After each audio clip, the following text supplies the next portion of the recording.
It's a bit of a slow week in MMA this week.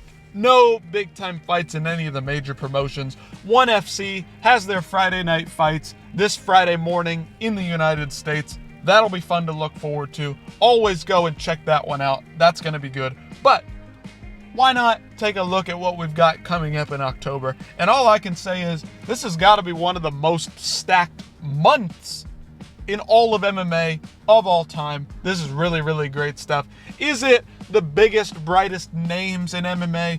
No, but it's some of the best hardcore type fighters, hardcore fans love to see. That's what we're going to see. There's some big fights. The PFL is going to have their first big PFL pay-per-view super fight division fights, and it's going to be really, really exciting. So, to start out from the top, we've got UFC 307. We've got a couple of fight nights that are not so great. And then we've got UFC 308 at the end of the month. And like I said, the PFL pay-per-view that's in there. These are going to be some great fights mixed in there. So we've got, starting from the top, and shout out to MMA Orbit for providing this. Just a fun little quick video here for you. Nothing really too crazy. I'm not going to go into detail and break down any of these fights. It's just kind of a rundown of what we've got coming up and what to look forward to inform you about what we're going to see in the next month in October. Great month of fights, because September, kind of a dip in terms of what we've got overall across the board in terms of fun fights. So we've got Alex Pereira. He'll be taking on Khalil Roundtree. Alex Pereira, of course, the guy who stepped in and saved the UFC 300 card, and then stepped in and saved the UFC 303 card in International Fight Week. Took on Yuri Prochazka and Jamal Hill in those fights. Had two great knockouts. Fantastic stuff from him. Looking forward to his next fight. He's saving the UFC 307 card because it's headlined right now by Raquel Pennington and Juliana Pena. Not a great card overall in terms of name value, but this is going to be a fun one. Alex Pereira always shows out. Ilia Topuria, one of the most dangerous fighters in the UFC right now at 145. He'll be taking on Max Holloway. He just knocked out Alexander Volkanovski back in February. This guy's really, really dangerous. He's also very young. We're excited to see what he's going to do next in his career. Can he make a stand and beat a Max Holloway who barely anyone has ever beaten in their careers? Next up in the list, we've got Francis Ngannou. He'll be taking on Renan Ferreira. Francis Ngannou returning to MMA after many, many months off. This guy's always exciting. Never had a boring fight, except for the one fight, which is one of the worst fights in history, which is Derek Lewis.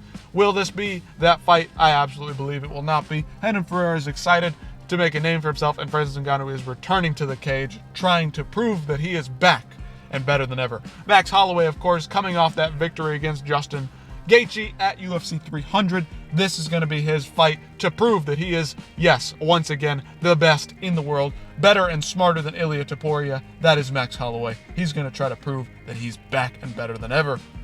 Robert Whittaker will be taking on Khamzat Chimaev. Robert Whittaker coming off of that win against Ikram Aliskerov back in June. Very, very impressive first round knockout victory for Robert Whittaker. Awesome to see that he's back in the winning mindset. Awesome to see that he is not done with his career. Remember, this guy's still pretty young in his career. He is not as old as you think he is. He's only in his early 30s. So he'll be taking on Khamzat Chimaev. Khamzat Chimaev is next on this list. Khamzat Chimaev, one of the baddest, scariest dudes. He has proven in the last couple of years that he might not be all that he's cracked out to be, but if he can put everything together, get his weight in order, maybe he can make a name for himself. Maybe he can go down as one of the best fighters of all time. This guy's got a scary, dominant grappling style, and we're excited to see him fight Robert Whittaker. Robert Whittaker is probably his most difficult test up to this point. Jose Aldo is next. Jose Aldo, off of that UFC 301 comeback victory, he's getting back into the win column. He'll be taking on Mario Bautista at UFC 307. That's an exciting one. Another old veteran, Jose Aldo, coming back off of a post sort of weird retirement kind of thing. He's be taking on Mario Bautista, who's an up-and-coming fighter trying to make a name for himself. Magomed Ankalaev, one of the best light heavyweights ranked in the division right now. Arguably, some might say, is the best light heavyweight at this time, and maybe Alex Pereira is being protected against him. We'll see what happens in that one. He'll be taking on an Alexander Rakic who's hungry, ready to get a win back after that loss at UFC 300 to Yuri Prochazka. Cyril Gane is back again. He'll be taking on Alexander Volkov at UFC 308. Cyril Gane, one of the more impressive heavyweights athletically that we have ever seen. We'll see what he can do against a Volkov who's hungry and on the come-up. Volkov has strung some good wins together, and we'll see what he can do. Kayla Harrison, of course, one of the most dangerous women at 135, cutting a lot of weight to get down to 135. We'll see what she can do against Ketlin Vieira. Kayla Harrison, very, very dangerous on the ground, has great judo Olympian for the United States. And Alexander Volkov up next, super tall, heavyweight fighter, has been coming on strong as of late. Really, really doing some impressive stuff in his career, kind of really reinvigorating his career, adding some new skills to the toolbox. We'll see what we can see. Aljamain Sterling, we just found out, will not be fighting Movsar Evloev at UFC 307. Movsar Evloev, although he is looking for a Diego Lopez fight, I doubt that will happen. Somebody like a Gene Silva, who's really, really trying to make a name for himself this year, on the come up. This guy's hungry to get a win. He is the next exciting fighter. Gene Silva out of the Fighting Nerds camp might be taking on Movsar Evloev. I hope they can put that one together. That would be really, really awesome. RDA is coming back. He'll be taking on Jeff Neal. That's going to be an exciting fight.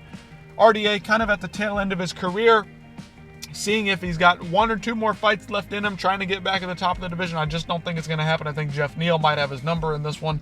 Jeff Neal's younger, heavier handed. We'll see what he can do. RDA, always a fun one to see come out and fight. Always trying to support those older guys before they retire. Always want to see them fight one more time before they retire. And then Stephen Thompson is the last one on this list. Stephen Thompson, he's got that fun karate style. He's going to be taking on Joaquin Buckley at UFC 307. That's an awesome fight. Absolutely fun fight. Joaquin Buckley, shorter, stockier, thudding, heavy-handed fighter, taking on a Stephen Thompson who's super fast, super quick on the feet. We'll see how that one goes. Very, very exciting. We've also got AJ McKee taking on Paul Hughes. That one's going to be a fun one at the PFL Super Fight card. And we've got Johnny Eblin taking on Fabian Edwards. That's going to be a fun title fight. Good stuff. October looking to be quite the fun month for fights. Almost every other week we've got some kind of crazy fun matchup going on. Looking forward to this one.